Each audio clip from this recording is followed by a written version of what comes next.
आज इस वीडियो में आषाढ़ अमावस्या पर सुनी जाने वाली दिव्य कथा का श्रवण आप और मैं करेंगे। देर न करते हुए शुरू करते हैं। मेरे साथ आप सभी बोलिए ओम नमो भगवते वासुदेवाय। ओम सर्व पितृदेवाय नमो नमः। श्री शिवाय नमस्तुभ्यम। आरंभ करते हैं।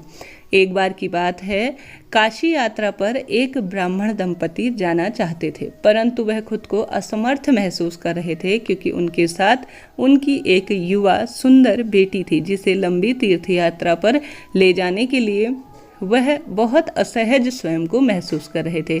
इसलिए उन्होंने उसे ब्राह्मण के भाई और उसकी पत्नी की सुरक्षा में रखने का फैसला किया, जिसके बाद उन्होंने अपनी यात्रा शुरू की। तीर्थ दूर होने के कारण लंबे समय तक ब्राह्मण दंपति घर नहीं लौटे। स्थिति का लाभ उठाकर ब्राह्मण के लालची भाई और उसके पत्नी ने धन के बदले युवती का विवाह एक बीमार मृत अवस्था में पहुंचे हुए राजकुमार के साथ कर दिया।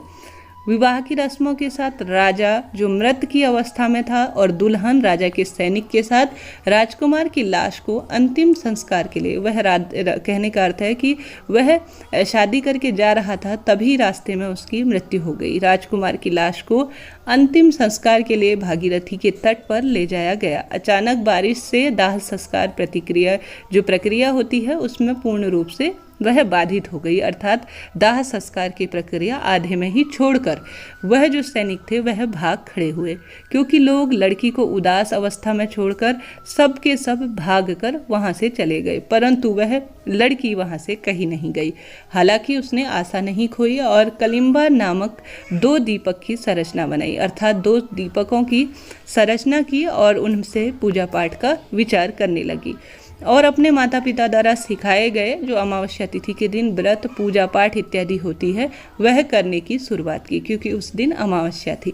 वहां से गुजर रहे एक जोड़े ने लड़की की प्रार्थना और समर्पण को देखा और उसकी असहाय जो अवस्था थी और इस पूजा के बारे में पूछा, जिसमें उसने अपनी पूरी कहानी उन 2 दंपतियों को बताई और अपनी पूजा पूर्ण होने के बाद उनसे आशीर्वाद लिया और उनके जो है पैर छुए।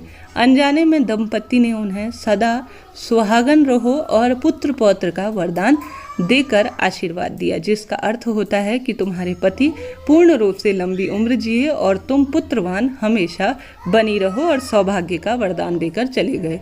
अचानक जब बेजुबान राजकुमार मृतकों में से उठा तो लड़की को समझ नहीं आया कि जिस जोड़े ने उसे इस तरह का बहुत सुंदर आशीर्वाद दिया था वह कौन थे। तो थोड़ी देर विचार विमर्श कर भगवान का ध्यान करने लगी, तब उसे यह बात पूर्ण रूप में समझ में आई कि यह कोई और नहीं, भगवान शिव और माता पार्वती थे।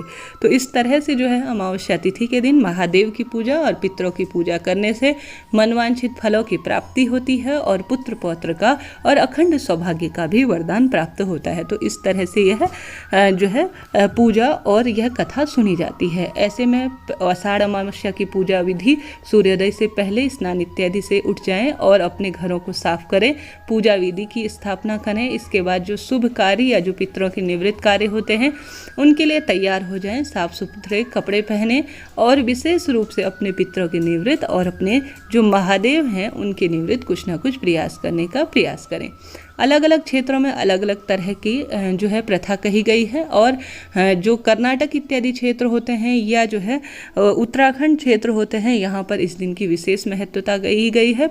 आप सभी भी अपने क्षेत्र के अनुसार इसे आषाढ़ी अमावस्या, हलहारिणी अमावस्या, अलग अलग नामों से कहा गया है, तो उस अनुसार अपनी पूजा, अपने पितरों के लिए कुछ ना कुछ विशेष उपाय और कार्य करने की जो है कोशिश करें। कई क्षेत्रों में आज 17 जून, कई क्षेत्रों में आज 18 जून के दिन आषाढ़ी अमावस्या की पूजा, उपाय इत्यादि किए जा रहे हैं। तो आप सभी भी अपने पितरों के निवृत्त दीप दान करें, अन्न दान करें, वस्त्र दान करें, जल दान करें, भूदान करें, आपको निश्चित ही लाभ प्राप्त होगा। जितना संभव हो अपने पितरों के निवृत्त पीपल पूजा करें और साथ ही कुछ विशेष कम से कम एक समय का भोजन अपने पितरों के निवृत्त आप सभी जो है दान करें। जितना संभव हो पितरों का स्मरण करते हुए और महादेव पर जल समर्पित करें। तो गंगा जल जो कि पितरों के लिए समर्पित होता है और मोक्ष प्रदान करने वाला होता है, तो एक पात्र में आप सभी को आवश्यक रूप से गंगा जल और काले तिल मिलाकर जो है महादेव के शिवलिंग के ऊपर समर्पित करना चाहिए। भूल चूक के लिए क्षमा प्रार्थी होते हुए